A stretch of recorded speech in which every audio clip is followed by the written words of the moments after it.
सो past indefinite tense को कहाँ पे इस्तेमाल करते हैं, सबसे पहले हम ये देख लेते हैं। Past indefinite tense is used to tell about an action which happened in the past, यानी माजी में कोई काम हुआ है। पास्ट इंडेफिनिट टेंस कहाँ पे इस्तेमाल करेंगे, जब माजी में कोई काम हुआ। माजी मतलब गुजरा हुआ वक्त, गुजरे हुए वक्त में काम हुआ है, उसके साथ टाइम नहीं मेंशन्ड, ये नहीं पता वो कब हुआ है, मुकम्मल हो चुका है, जारी है, क्या है, एक इंडेफिनिट टास्क है जो कि पास्ट में हुआ है। इसके कुछ एग्जाम्पल सेंटेंसेस देख लें ताकि आपको क्लियर हो जाए कि हमने इसको यूज कहाँ पे करना है। फॉर एग्जाम्पल, आयशा ने खाना पकाया, माजी की बात कर रहे हैं कि ये काम माजी में हुआ। आयशा ने खाना पकाया। मैंने अहमद का इंतजार किया, मैंने अहमद का इंतजार किया, पास्ट की बात है, मैंने ये काम किया। अब ये भी अगर आप नोट करें, इसके साथ कोई टाइम नहीं मेंशन किया हुआ, ये नहीं कहा जा रहा कि मैं अहमद का इंतजार कर रहा हूं, यानी कोई कंटिन्यूएशन भी नहीं है। एक इंडेफिनेट सी बात है कि मैंने ये काम किया, कितनी देर किया, मुकम्मल हो चुका है, नहीं हुआ, ऐसा कोई भी इधर मेंशन नहीं है। क्या तुमने मेरी बात सुनी, क्या तुमने मेरी बात सुनी, क्वेश्चन, लेकिन बात ये भी पास्ट की हो रही है। मैंने इसकी चुगली नहीं की, मैंने इसकी चुगली नहीं की, अगेन पास्ट की बात है, नेगेटिव सेंटेंस है। सो ये थी कुछ एग्जांपल्स जो कि आपको क्लियर कर देंगी कि आपने इस टेंस का इस्तेमाल कहाँ पे करना है। यानी ऐसा कोई भी सेंटेंस जो इंडिकेट कर रहा हो पास्ट में हुए किसी भी एक्शन को, उसके बारे में इशारा दे रहा हो, उसके लिए हम यूज करेंगे पास्ट इंडेफिनिट टेंस। अब देख लेते हैं कि इस टेंस के अंदर हेल्पिंग वर्ब कौन सा इस्तेमाल होता है। अगर आप ये कोर्स शुरू से देखते आ रहे हैं तो आपको पता होगा कि हेल्पिंग वर्ब हर टेंस का यूनिक होता है, अपना होता है। किसी भी एक टेंस का हेल्पिंग वर्ब दूसरे टेंस के अंदर कभी यूज नहीं होता, और टेंस की पहचान ही उसके हेल्पिंग वर्ब से होती है। सो इसका एक ही हेल्पिंग वर्ब है जो कि डिड है, लेकिन डिड के भी दो केसेस हैं। जैसे अभी मैंने क्लास के शुरू में बताया कि इसका हेल्पिंग वर्ब का यूज हल्का सा कंफ्यूज कर देता है, हमें हल्का सा हमें इस चक्कर में डाल देता है कि कहाँ पे इस्तेमाल करना है, कहाँ पे नहीं करना। तो मैंने वो भी आपके लिए क्लियर कर दिया है कि जब सेंटेंसेस सिंपल हों तो हम हेल्पिंग वर्ब नहीं इस्तेमाल करते, यानी डिड को हम नहीं इस्तेमाल करते। डिड नॉट यूज्ड, यानी डिड नहीं इस्तेमाल होता अगर सेंटेंसेस सिंपल हैं। जैसे he went to school, he went to school, यहां पे डिड नहीं यूज हो रहा, वर्ब की सेकंड फॉर्म वेंट यूज हो रही है। तो नीचे लिखा भी हुआ है, सादा फिक्रात में डिड का इस्तेमाल नहीं किया जाता। डिड का इस्तेमाल कहां पे किया जाता है, नेगेटिव और इंट्रोगेटिव सेंटेंसेस में। नेगेटिव और इंट्रोगेटिव यानी मनफी फिक्रात और सवालिया फिक्रात, इनके साथ हम हमेशा डिड का इस्तेमाल करेंगे। अब अगर इसी ही वेंट टू स्कूल जो है उसको हम चेंज करना चाहें एक नेगेटिव के अंदर, यानी एक मनफी फिक्रे के अंदर कि वो स्कूल नहीं गया, he did not go to school, he did not go to school, यहां पे हमें डिड इस्तेमाल करना पड़ेगा। ठीक हो गया, यानी मनफी फिक्र आया तो डिड का इस्तेमाल आ गया। अब अगर हम देखें कि इंट्रोगेटिव सेंटेंस से आगे, ही वेंट टू स्कूल सादा फिक्रा था, इसको अगर हम सवालिया बनाना चाहें तो हम कैसे कहेंगे, क्या वो स्कूल गया, did he go to school, did he go to school. तो इंट्रोगेटिव सेंटेंस आया तो उसके साथ डिड इस्तेमाल हो जाएगा। तो ऐसा ही है कि सादा फिक्र के अंदर डिड इस्तेमाल नहीं होगा, मनफी और सवालिया के अंदर डिड इस्तेमाल होगा। बाज़ औक़ात एक और केस भी है कि डिड का इस्तेमाल हो भी जाता है सादा फिक्रात के साथ, लेकिन वो एक खास केस होता है जब आप अपनी बात पे बहुत ज़्यादा जोर डालना चाहते हो, स्ट्रेस देना चाहते हो अपनी बात पे, तो आप डिड इस्तेमाल करते हैं, लेकिन वो बहुत कम होता है और यूजुअली मैंने उसका इस्तेमाल नहीं देखा। अब आगे बात करते हैं फॉर्म ऑफ वर्ब। वीडियो के शुरू में ये भी बताया था कि फॉर्म ऑफ वर्ब का इस्तेमाल भी इसमें हल्का सा कंफ्यूजिंग होता है, हमें कंफ्यूज कर जाता है हल्का सा। सो आगे हम बात करते हैं कि फॉर्म ऑफ वर्ब को कैसे इस्तेमाल करना है। फॉर्म ऑफ वर्ब के बारे में मैंने आपको यही बताया था कि इसका इस्तेमाल भी थोड़ा कंफ्यूजिंग है।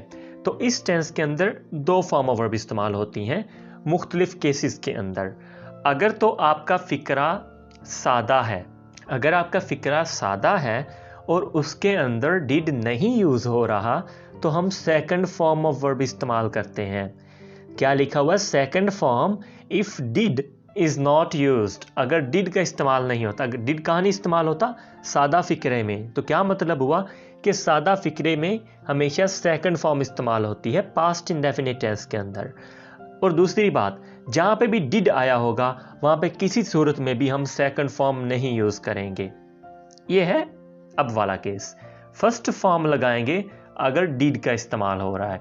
फॉर एग्जाम्पल हमने पीछे देखा he did not go to school, he did not go to school.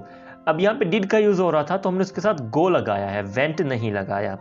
लेकिन यहाँ पे फिक्रा सादा था, डिड नहीं था, तो हमने वेंट लगा दिया। यानी जहाँ पे डिड होगा वहाँ पे सेकंड फॉर्म नहीं आएगी, और जहाँ पे डिड नहीं होगा वहाँ पे सेकंड फॉर्म आ जाएगी। तो ये है थोड़ी सी फॉर्म ऑफ वर्ब की कंफ्यूजिंग थिंग, जो कि आपको आई होप अब तक अच्छे से समझ आ चुकी होगी। अब हम देखते हैं कि हम इसके मुख्तलिफ तरह के सेंटेंसेस कैसे बना सकते हैं। सबसे पहले तो मैंने आपको पिछली वीडियोस में भी ये बताया था, टेंसेस की वीडियो के अंदर, कि जो सिंपल सेंटेंसेस हैं या किसी भी तरह के जो सेंटेंस है उसका एक पर्टिकुलर स्ट्रक्चर होता है, और उसमें हल्की सी चेंज करने से दूसरी तरह का फिक्रा भी बन जाता है। फॉर एग्जाम्पल अगर यहाँ पे हम बात करें तो हमारा एक फिक्स स्ट्रक्चर है कि सबसे पहले उसमें सब्जेक्ट आ जाता है, फिर सेकंड फॉर्म ऑफ वर्ब लगानी है, और फिर ऑब्जेक्ट लगाना है। आई टुक टी, पहले एग्जाम्पल क्या है, आई टुक टी, मैंने चाय पी।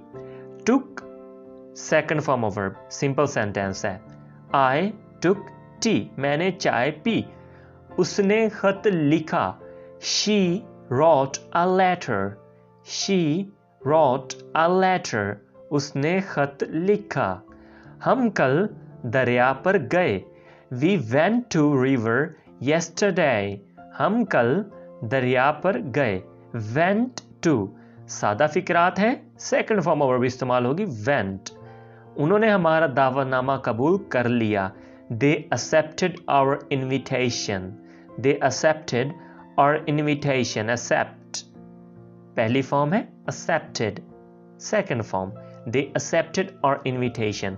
तो यह है इसका सादा सा तरीका सिंपल सेंटेंसेस बनाने का। नेगेटिव सेंटेंस कैसे बनाएं? अगर आपको किसी भी टेंस का सिंपल सेंटेंस बनाना आता है तो नेगेटिव या इंट्रोगेटिव यानी सवालिया आपके लिए ज़रा भी मुश्किल नहीं है।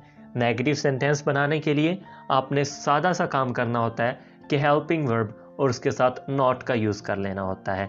लेकिन इस टेंस के अंदर हल्का सा कंफ्यूजिंग है, जैसे मैं पहले भी एक्सप्लेन कर चुका हूँ, दोबारा बताने लगा हूँ कि जैसे ही अब हमारे पास मनफी फिक्रा आया तो हमने हेल्पिंग वर्ब का यूज़ स्टार्ट कर दिया। अभी पीछे देखें तो हमने कहीं भी डिड नहीं यूज़ किया। जैसे ही हम आए मनफी फिक्रात में तो हमने यहाँ पे डिड लगा दिया, डिड नॉट। अब पीछे हम यूज़ कर रहे थे second form, I took tea, she wrote a letter, we went to river. लेकिन यहाँ पे जैसे ही हमारे पास डिड आया हमने फर्स्ट फॉर्म ऑफ वर्ब इस्तेमाल करनी है। तो यहाँ पे नीचे लिखा हो मनफी बनाने के लिए हेल्पिंग वर्ब के साथ नॉट का इजाफा कर दें। I did not take tea या आई डिडंट टेक टी। पीछे हम कह रहे थे आई टुक टी, यानी टेक की सेकंड फॉर्म टुक यूज कर रहे थे। लेकिन जैसे ही यहाँ पे हमने देखा कि डिड आ गया तो हमने टेक कर दिया। आई डिडंट टेक टी, मैंने चाय नहीं पी। ये डिडंट जो है ये डिड नॉट को ही डिडंट शॉर्ट करके लिख देते होते हैं। She didn't write a letter, she didn't write a letter, उसने खत नहीं लिखा। डिडंट आया तो रॉट को हमने राइट कर दिया, फर्स्ट फॉर्म ऑफ वर्ब और साथ डिडंट लगा दिया। हम कल दरिया पर नहीं गए, we did not go to river yesterday, we did not या we didn't go to river yesterday, हम कल दरिया पर नहीं गए। तो अगेन हम यहाँ पे पहले वेंट इस्तेमाल कर रहे थे, लेकिन अब हमने वहाँ पे गो इस्तेमाल किया है। उन्होंने हमारा दावतनामा कबूल नहीं किया, they did not accept our invitation, they did not accept our invitation, उन्होंने हमारा दावतनामा कबूल नहीं किया। सादा सी बात है, आपने हेल्पिंग वर्ब लगाना है, साथ नॉट लगा देना है, नेगेटिव सेंटेंसेस बन जाएंगे। अब हम देखते हैं कि इसका हम इंट्रोगेटिव सेंटेंसेस यानी सवालिया फिक्रात कैसे बनाएंगे। इस लफ्ज़ को बहुत से लोग मिस प्रोनाउंस करते हैं interrogative, it is interrogative, interrogative यानी सवालिया फिक्रात। सवालिया फिक्रात का स्ट्रक्चर क्या है? डिड लगाना है यानी हेल्पिंग वर्ब शुरू में लेके आ जाना है। जब भी हम एक टेंस के अंदर सवाल करते हैं, एक टेंस के अंदर हेल्पिंग वर्ब इस्तेमाल करते हुए सवाल करते हैं, तो उसके लिए हमने हेल्पिंग वर्ब फिक्रे के शुरू में लगा देना होता है, और ये असूल 12 के 12 टेंसेस के लिए है। तो डिड को हमने लगा देना है शुरू में, उसके बाद क्या लगाना है? सब्जेक्ट, ठीक है, फिर फर्स्ट फॉर्म ऑफ वर्ब, फिर object. First form of verb again मैंने आपको बताया था पहले भी कि इंट्रोगेटिव सेंटेंसेस के अंदर डिड आ जाता है तो डिड के साथ फिर फर्स्ट फॉर्म ऑफ वर्ब आती है, डिड के बगैर सेकंड आती है। यहां पे हम देखते हैं, क्या मैंने चाय पी? Did I take tea? Did I take tea? Did शुरू में, आई टेक टी, क्या मैंने चाय पी? क्या उसने खत लिखा? Did she write a letter? Did she write a letter? Did she write a letter? क्या उसने खत लिखा? Did she write a letter? क्या हम कल दरिया पर गए? Did we go to river yesterday? Did we go to river yesterday? क्या कल हम दरिया पर गए? क्या उन्होंने हमारा दावतनामा कबूल कर लिया? Did they accept our invitation? Did they accept our invitation? तो सादा सी बात, डिड को शुरू में लगाया और क्या आसान तरीके से हमने उसका सवालिया फिक्रा बना लिया। तो ये थे सादा से कुछ तरीके जिसके ज़रिए हम पास्ट इंडेफिनिट टेंस को अपनी डेली लाइफ सेंटेंसेस के अंदर इस्तेमाल कर सकते हैं और ख़ुद से बहुत से फिक्रात बना सकते हैं। अब देखते हैं प्रैक्टिस एक्सरसाइज। ये 5 फिक्रात मैंने यहाँ पे प्रैक्टिस एक्सरसाइज के तौर पे आपके लिए दिए हैं और इस प्रैक्टिस को आप अभी कमेंट के अंदर करेंगे, यानी आप कमेंट के अंदर ये सारे फिक्रात इंग्लिश में बना के लिख देंगे।